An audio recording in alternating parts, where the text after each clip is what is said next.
the ODM party, Orange Democratic Movement, was formed in 2005, a time when we wanted to change the constitution of Kenya.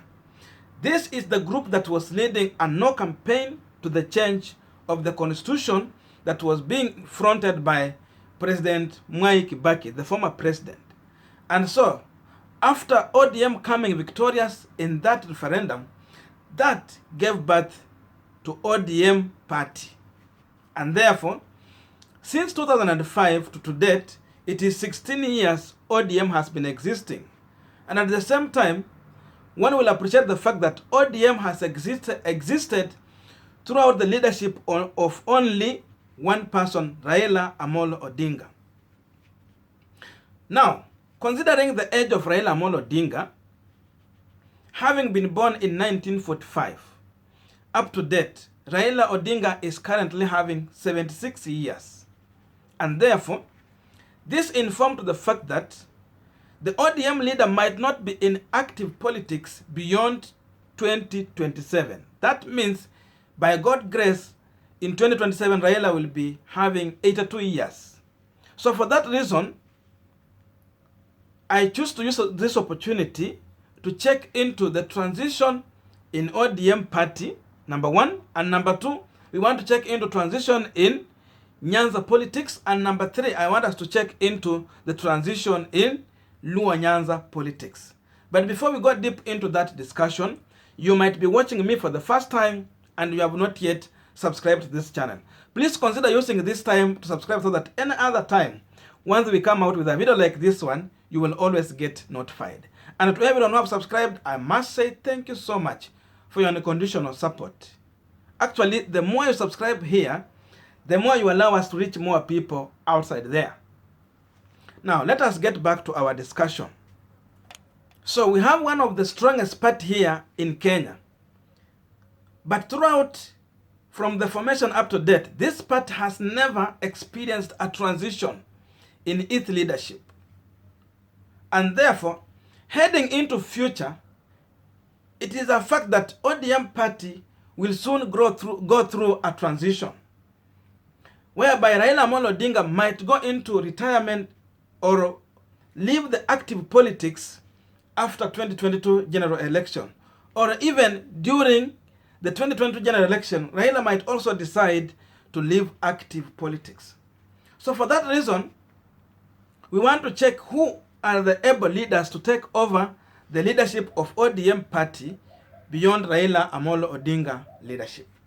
Therefore, in my list, I will, number one, use the deputy party leaders. And it is clear Governor Wycliffe Oparanya is one of the deputy party leaders, together with Ali Hassan Joho. So these two leaders might wrestle out to take over the leadership of ODM party as the next party leader. So Governor Joho is seen as a favored person to take over from Raila Amolo Odinga. And if Joho is going to take over from Raila Amolo Odinga, what is the fate of Governor Oparanya? Will Governor Oparanya continue staying in ODM party? In my own view, having experience, Governor Oparanya having experience and served in the national in the national government and also served as a governor with experience as also a member of parliament, he is more senior than Governor Joho. So for him, he will feel that he was supposed to be the right person to take over from Raila Amolo Odinga. And again, appreciating the fact that he is coming from Western region, where it has more numbers that has been supporting ODM party. If you compare the number of votes that Raila gets from Western region, cannot be compared to what he gets in Coastal region. So that confirmed the fact that that might lead to a break in ODM party, where Governor Oparanya might descend. Now, let's come to what if they give to Oparanya this position. How will Joho behave? If ODM party will endorse to give the leadership of ODM to Governor Oparanya, I'm sure that Governor Joho is going to descend. He is not going to agree to that. this is where the politics of coastal region is going to play out, what King has been referring to coast-based political party. For that reason, there is possibility of Governor Joho feeling betrayed after being loved for so long by Raila Odinga if they are going to endorse Governor Oparanya. So for that reason, between Governor Joho and Governor Oparanya, in case transition is going to happen in ODM, one of these leaders might get out of ODM party. The other issue is about the leaders from Nyanza region. Since ODM party has been strongly seen as a party being, first of all, grounded from Nyanza region, it confirmed the fact that the leaders from Nyanza region would not allow ODM party to sneak from their hands. People like Orengo would want to be the next leaders of ODM party, having served under ODM for long. We have people like Anyang' would want to be the leaders in ODM party. John Mbadi, the current chair of ODM party, would want to inherit from Raila Odinga. For that reason also, these leaders from Nyanza region are not going to allow either Governor Oparanya or Governor Joho to take over the leadership while they are just watching. Sababu kulingana na hao, Nyanza region is the bedroom for ODM party. So, out of all this place, there is one thing that confirms here. Through the transition of ODM party, there are going to be division in ODM party. Appreciating that fact, it confirmed that ODM is not going to remain strong the same way it has been throughout the leadership of Raila Odinga. Another fact that is going to play out during the transition of ODM party is the Luo politics. And I have explained to that we have Orengo, we have Anyang', though yeye anacheza ile ya county. We have people like John Mbadi. Junata could be on the list, but being an outsider, playing his politics in Nyanza region, he has no chances. So that is going to play out. Another issue here is the issue of Luo Nyanza.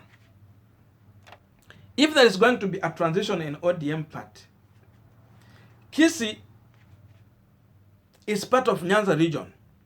But will Kisii people stay strong in the ODM party in case there is transition there? Because it has been able for Raila Odinga to convince Kisii people to stay under ODM party. And so ODM has been largely strong in Luo region. But in my own view, I feel that in case there is transition in ODM party, if people of Kisii are not going to be considered into that realignment, then there is high possibility that Kisiis are going to go their own way and come out with their own leader. Mtu kama Matiang'i will come out maybe with a new party or in another party that is already formed to take over the leadership of Kisii. For that reason, ODM is going to reduce in their numbers after transition. And therefore, considering all these advantages and disadvantages that are ahead of ODM party, I can confirm to you that beyond 2022, ODM party is going to go through turbulence of transition. After the transition of ODM, when they will have a new party leader with a new structure of leadership, ODM is just going to reduce in numbers and even in influence that they have been having throughout. That is the reason why most of the people would want Raila Odinga to continue serving as the party leader of ODM, because they know in as much Baba will continue serving there, then he might manage to maintain the support that he has been having throughout. But now age is not going to allow this to happen. So ODM party, like Ford Kenya party, which was very strong, having a huge leadership from Western region and Nyanza at large, ODM also is going to suffer the same fate. There is possibility that ODM can remain a shell after its transition, just the same way Ford Kenya party has gone through all these dramas. Remember, Ford Kenya was a strong party with strong structures, and even their officers are still there, very strong. But if you check on the leadership, if it was not for Senator Wetangula to come in to take over ODM, Ford Kenya, right now Ford Kenya would have been just a party with just members of county assembly, or even a party without elected leaders. But after he came in, at least ODM gained some Ford Kenya gained some numbers there. Sorry for that. So in my own view, I feel that after the transition in ODM would remain the same way KANU party is. ODM is going to remain the same way for the Kenya party is. People are going to realign, and even some people are going to form their own party. If they give this party to Joho, the people from Luo Nyanza are going to form their own party. They will not continue to stay in ODM party. They would want to come with a party that is going to negotiate on behalf of Luo Nyanza. ANC party is taking shape. In case Raila Odinga is going to exit politics, those people who have been strong in ODM party might feel to concede moving to ANC party, since the leadership in ODM will have changed, and therefore the influence could have gone down. Vile Raila amekuwa akikuja kwa campaignia in Western to take those seats, that Raila will no longer be there in active politics to do it. For that reason, numbers are going to change. So thank you so much for reaching this far with me. Those are the views that I feel, in my own view, that is going to happen in ODM party. I don't know what you think about that. You can drop your comment. You can tell me your views in the comment section. How do you see the ODM party influence and leadership beyond the leadership of Raila Amolo Odinga? Tell me in the comment section. Will ODM remain strong the same way it is, or is it going to shake after the able leadership of Raila Amolo Odinga?